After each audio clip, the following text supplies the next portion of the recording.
Kimdik bir adamны жаман сөзүн угуп калса, гыйбат кылып атканды, кийин ошону кайтарса дейт. Кандай деген? Кайтарса.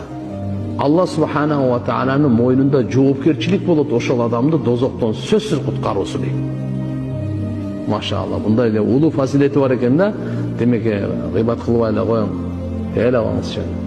Деп ошону кайтарып берсеңиз, башка сөзгө алаксытып берсеңиз, башка жакка буруп берсеңиз, же өзүңүздүн кол алдында иштеген болсо, же бала чакаңыз болсо, токтот деп эле койгон болсоңуз, мисалы да, аялыңызды айттыңыз да, гыйбат кылбай кой, эмне кыласың деп.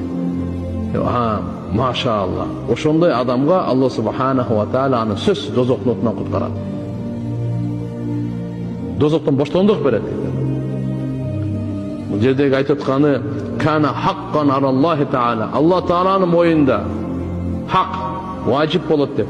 Акыйкатта бирок Алланын мойнунда эч нерсе важип эмес. Бул